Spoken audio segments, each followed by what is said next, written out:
hop on, and I wanted to talk about a few things that I've seen recently on social media that has to do with, of course, homeschooling, especially as people are gearing up to figure out what they're doing.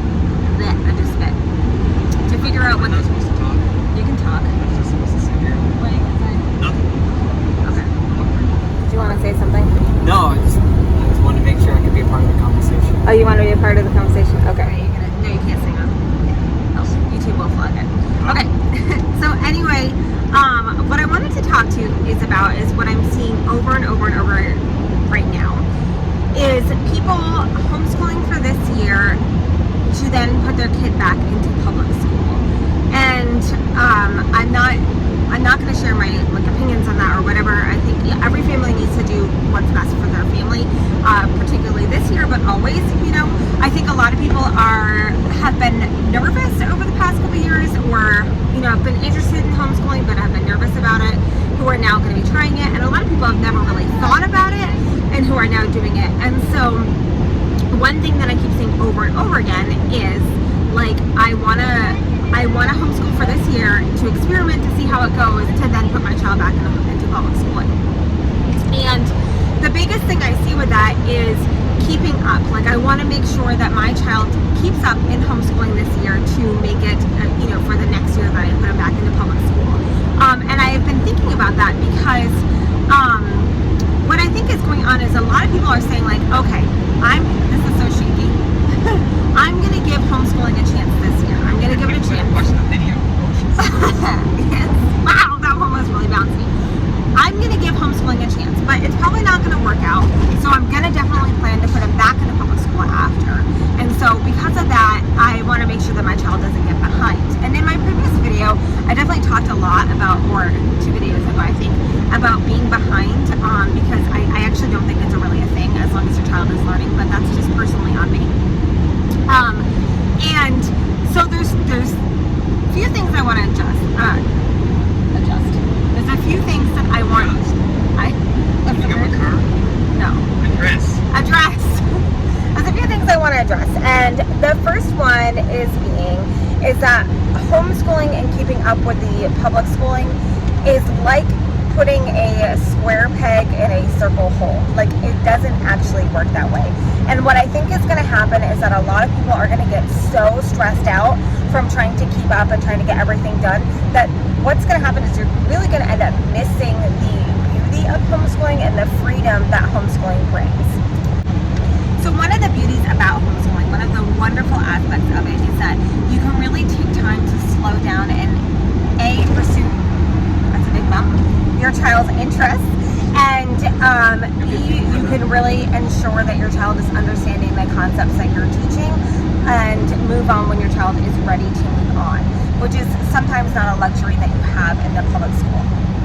So my suggestion would be is for this year, if you are home educating your child for just this 1 year, is to not try to keep up with the classroom and to really take the year to explore your child's interests, maybe things that you've always wanted to teach your child. Maybe you really loved studying art when you were younger and you really wanted to impart that onto your child and you haven't had a chance. Take this time to start kind of slowing down a little bit and really honestly, first of all, getting to know your child in an educational way. How do they learn? How do they learn best? What do they enjoy? And taking that time with them and really pursuing. I wouldn't even necessarily, I would teach, obviously teach history in the subjects, but I wouldn't be I've got to get this taught and this taught and this taught, because as a home educator, I have a history plan for until my girls are out of high school right now. I know for the next several years where we're going in history. If you're only homeschooling for 1 year, you don't necessarily need to do that. So you can easily pick a time period that you love or that you're interested in, or especially that your child's interested in, and focus on that and dive in deep to that. I wouldn't even necessarily do a reading plan, except for beautiful rich literature. Yes, we did.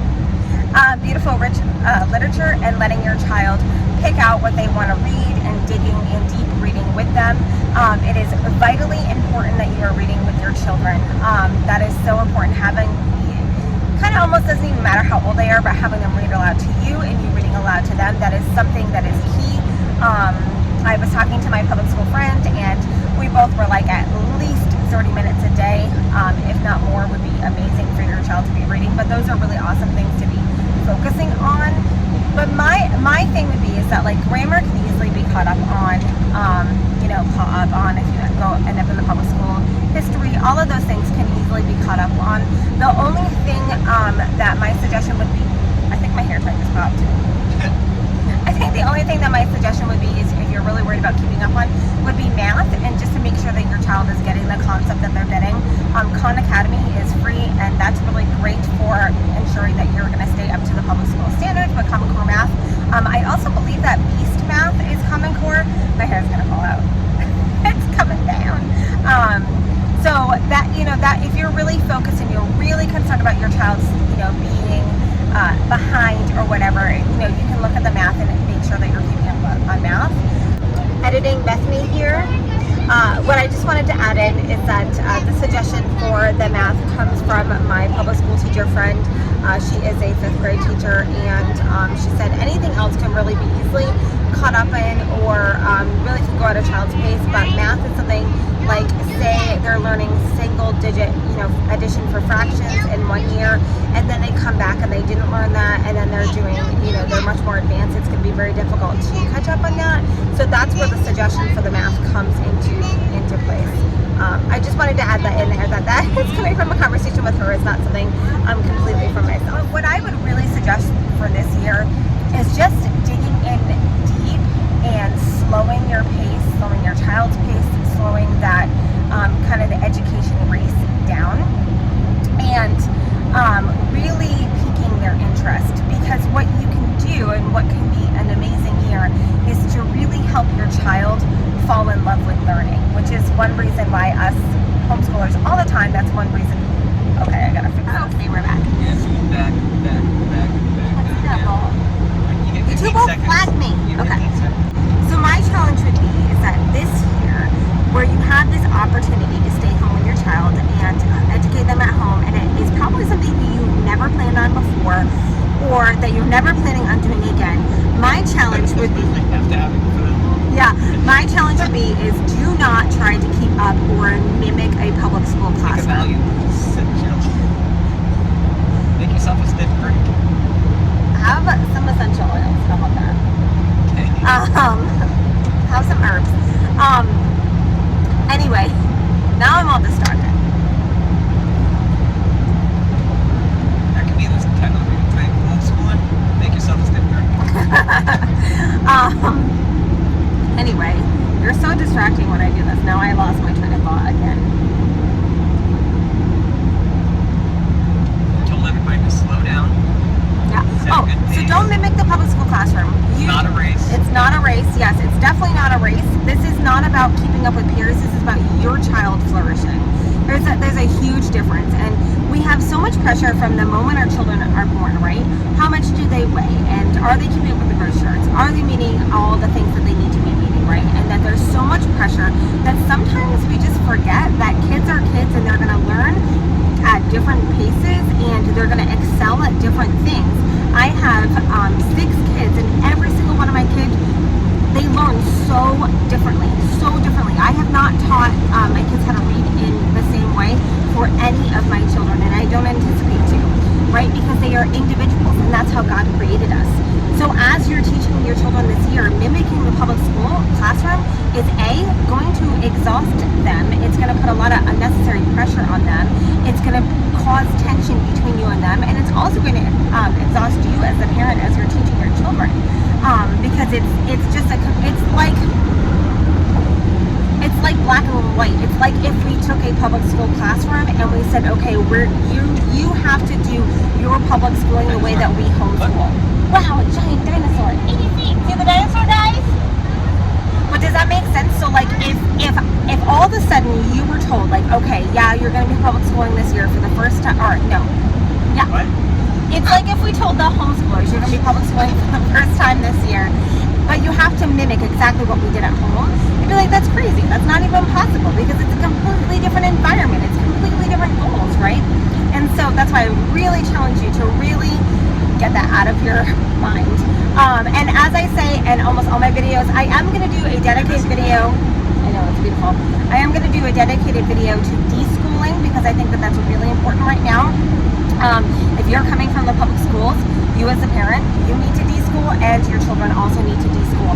Just taking time to just be home together and creating a beautiful learning environment. You know, whether we're public schooling or homeschooling, whether it is a temporary plan or a long-term plan, our home should be kind of hubs and rich learning environments. There should always be learning happening in it, and we should really make these environments specific to learning. And I think it's really important that we remember that and focus on that this year. That this year, for 2020 and then 2021, that we can really focus on fostering the deep love of learning and not necessarily putting pressure on to make our kids keep up with what society has told us that they need to keep up with, right? And you know, I had a child, my oldest daughter was in the public school system, then she was homeschooled. You know, we've kind of been all around the block with that. And I'm just telling you that putting a child through high school, coming from a public school environment of being probably what is considered to be behind in a public school environment, and then putting her in homeschooling and pushing her through and putting her into college and her making president's list and doing exceptional, right? Your kids are going to flourish when they flourish, and as long as we create that environment for them to do that, it's going to be amazing to watch and see what happens with them. Education is not a sprint, it's a marathon, right? And we need to pace ourselves. And the beauty of being home is that you can really do that. You can really just kind of slow down, observe your surroundings, and see what works for your child and what works for you. You know, I've said before, you might be hooked on a curriculum right now, you might be trying to recreate what the public school is doing, and you might get a month into it, a week into it, and say, this is not working, and that's okay. I mean, you guys all know, or I guess if you're new here, you don't know, I am homeschooling my children this year for free. I'm not spending any money on curriculum, although, hold please, I did buy a book. The book is somewhere in this car. So we were at the Mount Rushmore, like, what is that called? Souvenir shop or whatever. And I grabbed, hold on. So I did grab this book. It is a Wilder in the West. It's the story of Eliza Wilder. This is Almanzo's sister. Almanzo married Laura Ingalls Wilder. And it's her story. It is a first-person account of the 1880s homestead life near Desmet, South Dakota, Dakota Territory, and so we're really excited. It was only $5.95, which is kind of thrift store pricing, and it's actually signed by the editor, so I thought that was pretty cool. But there it is. I could not resist. I had to grab it because we are doing American history this year, and because we've just gone through all this beautiful Dakota Territory, or South Dakota. Still going through, see? I had to pick it up, and I really wanted this year to focus on American biography, so I was like, I'm gonna get that. So my girls were definitely gonna, excuse me, not just my girls, I need to stop saying that. I'm a first grader now, guys. So we're gonna be going through that and just digging in, and I'm so excited. I will be sharing more about it later when we go through it. But anyway, I'm homeschooling this year for free, an entire year. I'm not buying curriculum. We have so many books at home. We try to do thrift stores or, you know, yard sales, that kind of thing. Really trying not to consume or get more and use what we have unless we find hidden treasures like that one. And so it is definitely possible to educate your children this year at home for free. You can put your own curriculum together using the library, using other resources, or dare I say you could not use a curriculum at all and really focus on that child-led learning. So these are just some tidbits for me. I don't know, is it veteran homeschooler? I don't know if I consider myself a veteran homeschooler, but I am an experienced homeschooler. It is something I'm passionate about, that I love. What? No. Not buffalo, those are cows. More cows. And so, yeah, just to recap, I would really advise, you know, really don't try to shove the public school setting into your homeschool life this year. Don't do it. Please take it from me. You know, so many of us homeschoolers have tried to recreate school and have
it is a gift that has been given to you this year thanks to a worldwide pandemic. So anyway, I'm gonna leave it here. I'm gonna stop here. Hey, you need to put your foot down, please. That's not safe, Yari. Thank you. Thank you. That's definitely not safe. Anyway, I'm gonna close this out. I'm gonna say bye. Thanks for stopping by. If you haven't done so, please subscribe now. Hit the button for notifications for all my future uploads. We talk a lot here about homeschooling, especially this year. Go ahead and join my homeschool group, free homeschool year, whether or not you're homeschooling for free or not. Check out M&R Customs. No. And follow me on Instagram. Sometimes I post, most of the time I don't. At Maple and Roots. So thank you guys. Love you guys. And we will see you when we are not driving anymore. Bye.